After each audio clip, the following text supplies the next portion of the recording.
Hello student, धोरण 12 biology subject में chapter number 8 मानव स्वास्थ्य અને રોગો આપણે કન્ટિન્યુ કરીએ। આપણે આના આગળના લેક્ચરમાં બેક્ટેરિયા દ્વારા માનવમાં થતા રોગ ટાઇફોઇડ વિશે જોયું। હવે એક બીજો રોગ છે જે બેક્ટેરિયા દ્વારા થાય છે એ છે ન્યુમોનિયા। હવે આપણે જોઈશું આજે ન્યુમોનિયા। ન્યુમોનિયા રોગ માટે જવાબદાર બેક્ટેરિયા કયા? तो एना माटे जवाबदार बेक्टेरियाનું નામ છે સ્ટ્રેપ્ટોકોકસ ન્યુમોની।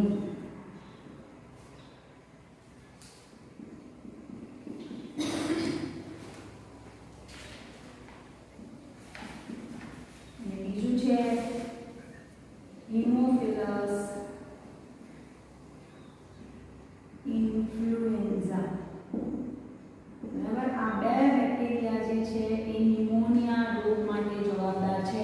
खास नाम याद राखजो स्ट्रेप्टोकोकस न्यूमोनी अने हीमोफिलस इन्फ्लुएंजा एना माटे जवाबदार न्यूमोनिया माटे जवाबदार बेक्टेरिया अथवा तो रोगकारक।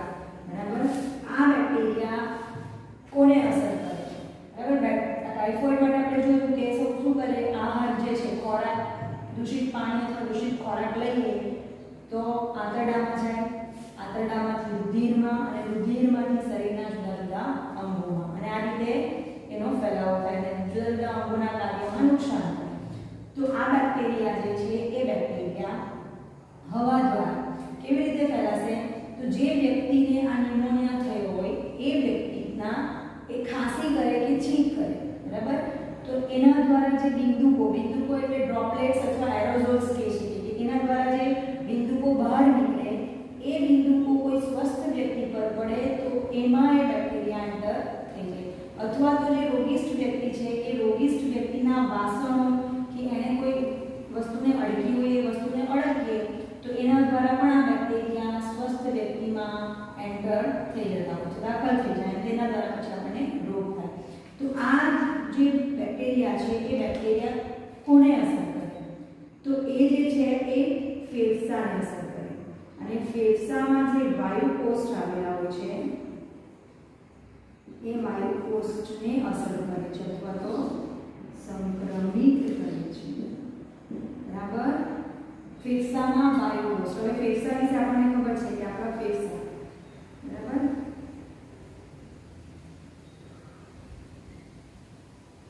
ને ફેફસામાં આપણે વાયુકોષ એટલે શું? તો ફેફસા જે છે એમાં આપણને દ્રાસના ઝુંખા જેવા જે જોવા મળે એ એના વાયુકોષ છે। આ બધી શ્વાસવાહિકાઓ છે। આ પ્રાઇમરી પ્રાથમિક, એના પછી દ્વિતીયક આવશે, દ્વિતીયકમાંથી તૃતીયક આવશે, બરાબર। આ દ્વિતીયક થઈ, દ્વિતીયકમાંથી તૃતીયક થઈ અને એના પર આવેલા હોય છે વાયુકોષ। અંત્ય શ્વાસવાહિકા પર વાયુકોષ આવેલા હોય છે, એના વિશે આપણે જાણીએ છીએ, બરાબર। તો આ વાયુકોષો જે છે એ વાયુકોષ પર આક્રમણ કરે છે બેક્ટેરિયા અને વાયુકોષ જે છે એને કારણે વાયુકોષ પ્રવાહીથી ભરાઈ જાય છે।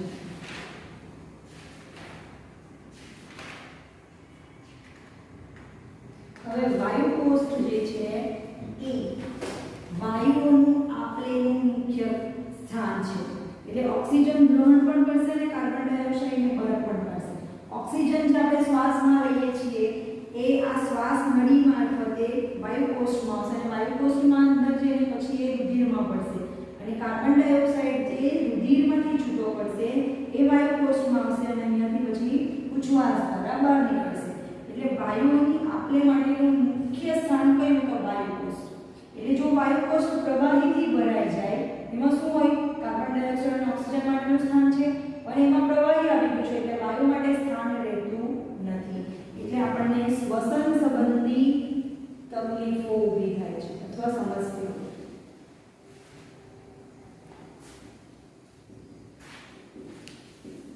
શ્વસન સંબંધી સમસ્યાઓનું નિર્માણ થાય છે, બરાબર। બેક્ટેરિયા ક્યાં જાય? શ્વાસ દ્વારા ફેફસામાં। ફેફસાના વાયુકોષને नुकसान करे, वायुकोष प्रवाहीथी भराई जाए एने कारणे श्वसन मार्गमां तकलीफ ऊभी थाय, बराबर। श्वसन संबंधी समस्यानुं निर्माण थाय। आ रोग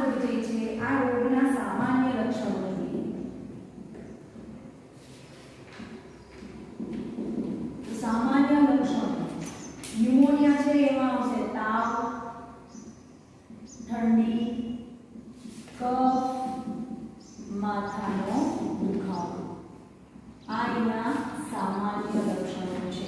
કફ વધારે પ્રમાણમાં થઈ જાય, બરાબર, એના કારણે માથાનો દુખાવો થાય, ઠંડી વધીને તાવ. આ ન્યુમોનિયાના સામાન્ય લક્ષણો છે.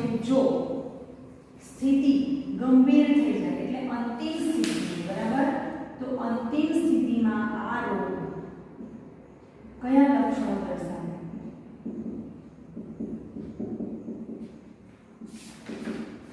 એમાં શું થાય? હોઠ અને આંગળીના જે નખ છે એ આંગળીના નખ ભૂખરાથી વાદળી રંગના થઈ જાય છે.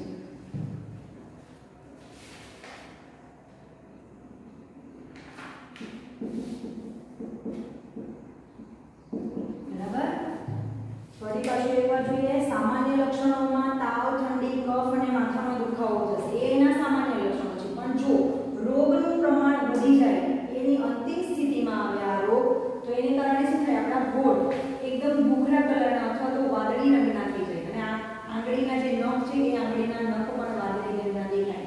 એટલે જ્યારે ડૉક્ટર પાસે જઈએ અને આવી સ્થિતિ જોઈએ એટલે ડૉક્ટરને ખબર પડી જાય કે લાસ્ટ સ્ટેજમાં ન્યુમોનિયા થયો છે. એટલે એ પ્રમાણેની હાઈ ડોઝવાળી ટ્રીટમેન્ટ આપણને સ્ટાર્ટ કરી હતી. પરંતુ એમાં જીવનું જોખમ વધારે હોય છે, કારણ કે ફેફસામાં વાયુકોષમાં પ્રવાહી ભરાઈ ગયેલું હોય છે અને એકવાર વાયુકોષમાં પ્રવાહી ભરાઈ જાય પછી આપણે એને બંધ કરીએ છતાં પણ એ સારું થતું નથી, ફરી પાછું પ્રવાહી ભરાય જ છે. એટલે આ ન્યુમોનિયા જો થયો હોય તો એ ન્યુમોનિયામાં રિકવરીના ચાન્સીસ ખૂબ ઓછા હોય છે. એટલે નાના બાળકો અને મોટી ઉંમરના જે હોય છે માણસો, એમનામાં રિકવરીના ચાન્સીસ ઓછા હોય છે. બરાબર, આ રોગનો ફેલાવો કેવી રીતે થાય એ આપણે આગળ જોઈ ગયા. કેવી રીતે ફેલાવો થાય? ફેલાવામાં આપણે શું જોયું કે કોઈ તંદુરસ્ત વ્યક્તિ જે છે એ તંદુરસ્ત વ્યક્તિ રોગિષ્ટ વ્યક્તિના બિંદુકો શ્વાસમાં અંદર લેવાથી રોગનો ફેલાવો થાય છે. બરાબર, બિંદુકો એટલે શું? તો છીંક. બિંદુકો એટલે શું? તો છીંક કે ખાંસી. બરાબર, એ ખાંસી દ્વારા જે એરોસોલ્સ, જે ડ્રોપલેટ, એટલે આપણે શું કહીએ કે બિંદુઓ, બરાબર, જે બિંદુઓ બહાર નીકળે એ બિંદુઓ જો કોઈ તંદુરસ્ત વ્યક્તિ, એની બાજુમાં કોઈ તંદુરસ્ત વ્યક્તિ આવેલી હોય અને એના ઉપર હવે આપણે છીંક ખાઈએ કે ખાંસી કરીએ તો એના એરોસોલ્સ બહાર નીકળવાના, બરાબર, અને એ એરોસોલ્સ તંદુરસ્ત વ્યક્તિના સંપર્કમાં આવે એટલે એના દ્વારા બેક્ટેરિયા બીજા વ્યક્તિના શરીરમાં પ્રવેશ કરી જાય છે અને એને ન્યુમોનિયાના ચાન્સીસ વધી જાય છે. આ ઉપરાંત રોગિષ્ટ વ્યક્તિ જે છે એ રોગિષ્ટ વ્યક્તિના વાસણો અને અન્ય સાધનોનો ઉપયોગ કરવાથી, બરાબર, વ્યક્તિએ કોઈ સંપર્કમાં આવેલું હોય છે, વ્યક્તિએ કોઈ સ્પર્શ કરેલો હોય એવા સાધનો અથવા તો વાસણો કે જેમાં એ ખોરાક ખાય, પાણી પીએ, એ વાસણોનો ઉપયોગ કરીએ કોઈ તંદુરસ્ત વ્યક્તિ, તો એના દ્વારા આ ન્યુમોનિયાના બેક્ટેરિયા જે છે સ્ટ્રેપ્ટોકોકસ કે હિમોફિલસ ઇન્ફ્લુએન્ઝા એ અન્ય વ્યક્તિના શરીરમાં દાખલ થઈ જાય છે. બરાબર, આ ઉપરાંત કેટલાક અન્ય રોગો છે જે બેક્ટેરિયા દ્વારા ફેલાય, જેમાં અતિસાર અથવા એને મરડો કહી શકીએ. અતિસાર અથવા તો મરડો, પ્લેગ અને ડિફ્થેરિયા. આ રોગો જે છે એ બેક્ટેરિયા દ્વારા ફેલાતા રોગો છે. એટલે આપણે બેક્ટેરિયા દ્વારા ફેલાતા રોગોમાં બે જોયા છે. એક આપણે ટાઇફોઇડ જોયા અને બીજું ન્યુમોનિયા છે. આ ઉપરાંત મરડો, પ્લેગ, ડિફ્થેરિયા એ પણ બેક્ટેરિયા દ્વારા ફેલાતા રોગો છે. બરાબર, કેટલાક રોગો એવા હશે કે જે વાયરસ દ્વારા થશે. એટલે હવે આપણે જોવાના છે વાયરસ દ્વારા ફેલાતા રોગો. વાયરસ દ્વારા મનુષ્યમાં કયા રોગો થાય? તો જે રીતે બેક્ટેરિયા દ્વારા થાય તે વાયરસ દ્વારા પણ થશે. છે રીનો વાયરસનું. વાયરસનો એક સમૂહ છે જેનું નામ છે રીનો અથવા તો રાઇનો વાયરસ કહી શકીએ. અને એ રીનો વાયરસ દ્વારા આપણને કયો રોગ થાય? તો સામાન્ય શરદીનો રોગ થાય છે. એટલે શરદી જે થાય એ કોના દ્વારા થાય?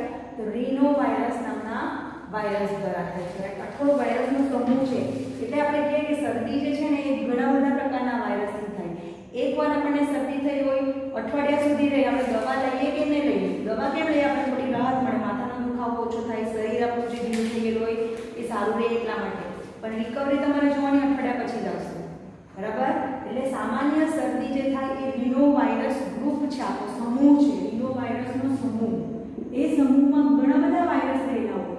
એટલે ઘણા બધા વાયરસ દ્વારા થાય. એટલે આપણને એકવાર શરદી થઈ એટલે બીજી વાર નહીં થાય એવું નહીં થાય.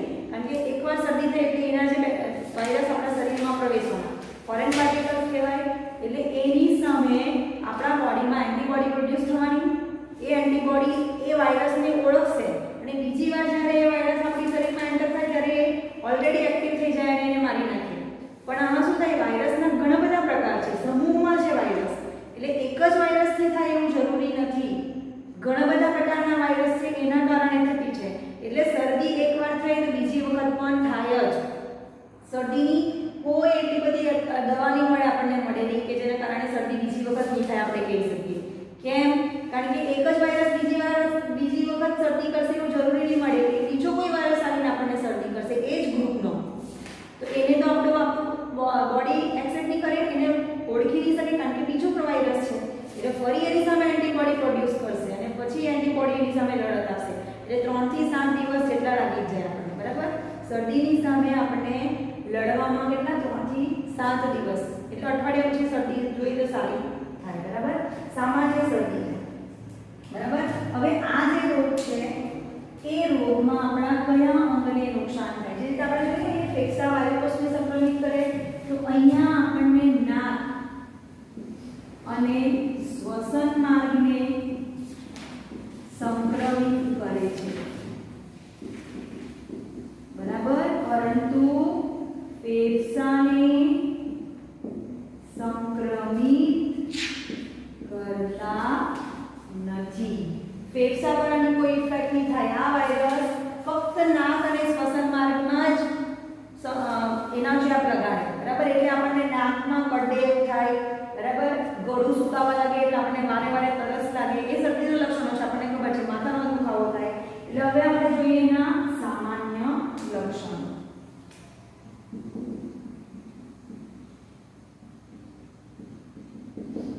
સામાન્ય લક્ષણોમાં કયા આવશે?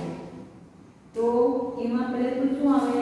નાક બંધ થઈ જવું. નાક બંધ થઈ જાય, નાકમાંથી સ્ત્રાવ થવો. સ્ત્રાવ થાય, પ્રવાહી નીકળે. બરાબર? ગળું સુકાવું એટલે આપણને વારે વારે તરસ લાગે, પાણી પીયા કરીએ, પાણી જ પીયા કરીએ, વધારે પડતું આવે. બરાબર? એના પછી ગળામાં ઘસારો થાય. ઘસારાને કારણે આપણને ઇચિંગ જેવું થાય, ખંજવાળ જેવું આવે, શરદી થાય છે. બરાબર? એના પછી જોઈએ તો માથાનો દુખાવો. માથું દુખે અને થાક લાગે. આપણને થાક જેવી લાગે. આ જે છે એ શરદીના સામાન્ય લક્ષણો છે. બરાબર? હવે આનો ફેલાવો કેવી રીતે થાય?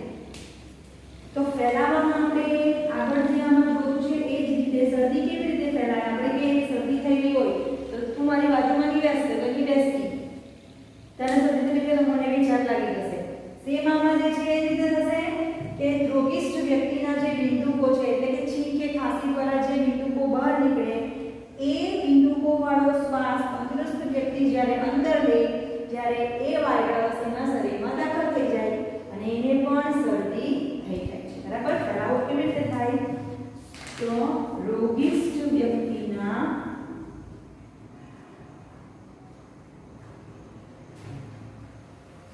છીંક કે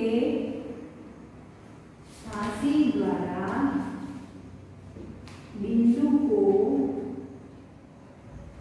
તંદુરસ્ત વ્યક્તિના શ્વાસમાં જવાથી. શ્વાસ આપણે લેતા હોય, આપણી બાજુમાં કોઈ ઊભું હોય એને શરદી થઈ ગયો, એ ખાંસી કરે, એટલે એ જે ખાંસી કરે એને બિંદુકો જે બહાર પડવાના એ આપણે શ્વાસ તો આપણે લેવા કરવાનો ને, એટલે એ બિંદુકો આપણા શરીરમાં દાખલ થઈ જાય અને આપણને પણ શરદી થઈ જાય.